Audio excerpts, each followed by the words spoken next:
Quoi? Oh, c'est pas grave.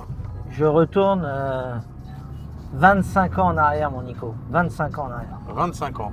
Eh oui, c'était ma première voiture que j'avais achetée neuve, ça. La Clio Phase 2. De la même année d'ailleurs. Avec sa particularité, ses petits phares double optique, sa petite ligne sympa comme tout. Alors, Et là, c'est quoi? C'est une Clio quoi? Énergie, truc comme ça? moi j'avais la MTV à l'époque. Mais là non. Ah non. Là on est en fin de compte, on est dans la version Ah oui. la version sport, Nicolas. La première version RS de la Clio et même de Renault, parce qu'ils avaient quitté les appellations 16 soupapes, Williams. Et là, tu es à bord de la première appellation RS chez Renault, qui a démarré d'ailleurs une bonne longue série. Et donc, tu es sur la Clio. Et écoute, là, on est dans un petit truc sympa comme tout. Alors, à l'époque, Renault s'était pas très embêté sur la partie instrumentation tableau de bord. Hein. J'avais exactement le même. C'est la même config. Il n'y a rien qui dénote d'une Clio classique. Ah, t'as peut-être quand même les contours à fond Tu blanc. as les contours fond blanc. Tu as un volant sport en cuir. Et par contre, tu as un superbe intérieur en cuir Alcantara siglé Renault Sport. Donc ça, c'est le point très sympa. Un peu de plastique couleur chrome. Donc ça, voilà, c'est la petite touche sportivité. Mais en retirant le côté affect de la voiture que j'avais eu, c'est vrai que c'est une... je trouve qu'aujourd'hui, c'est le petit Youngtimer des années 2000. Sympa comme tout et à collectionner parce que tu es dans des tarifs qui restent encore très abordables aujourd'hui et sur une petite bagnole qui a vraiment du caractère, qui est sympa comme tout. Ouais, moi j'ai pu l'essayer et elle est...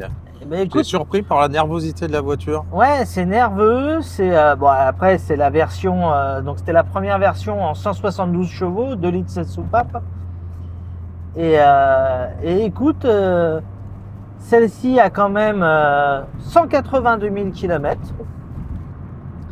Donc elle a un bon kilométrage, mais c'est une voiture qui a été entretenue, qui montre pas de faiblesse, elle est dans son jus. Elle a eu une belle peinture extérieure qui fait que d'esthétique, elle est vraiment très très propre et très sympa.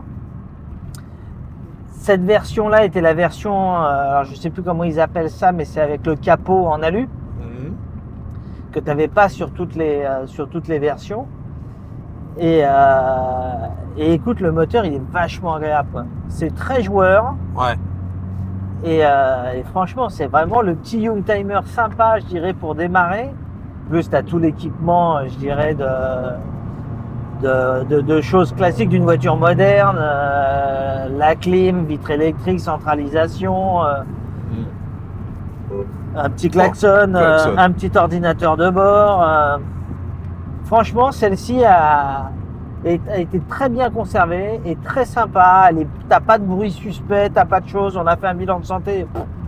Franchement, il y a pas grand-chose à dire. Il y a quelques petites mises à jour qui vont être à faire dessus, mais et évidemment qui seront faites pour la vente.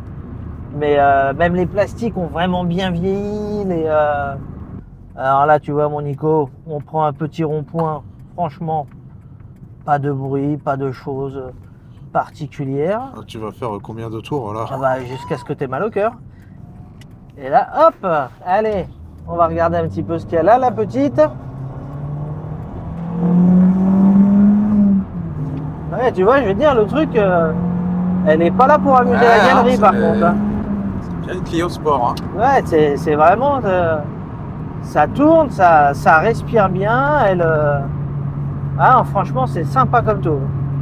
Alors, c'est un très très bel exemplaire. C'est la deuxième que l'on a. Hein. On avait eu un très bel exemplaire, mais qui avait je crois, 30 000 km au compteur ou quelque chose comme ça. Là, c'est une version plus dans son jus, 182 000 km. Mais un beau suivi, un bel entretien, une belle peinture, un produit sympa et dans un budget qui va être tout à fait raisonnable. Donc écoutez, faites-vous plaisir, hein, parce que celle-ci, je pense que c'est pareil, on va pas rester longtemps.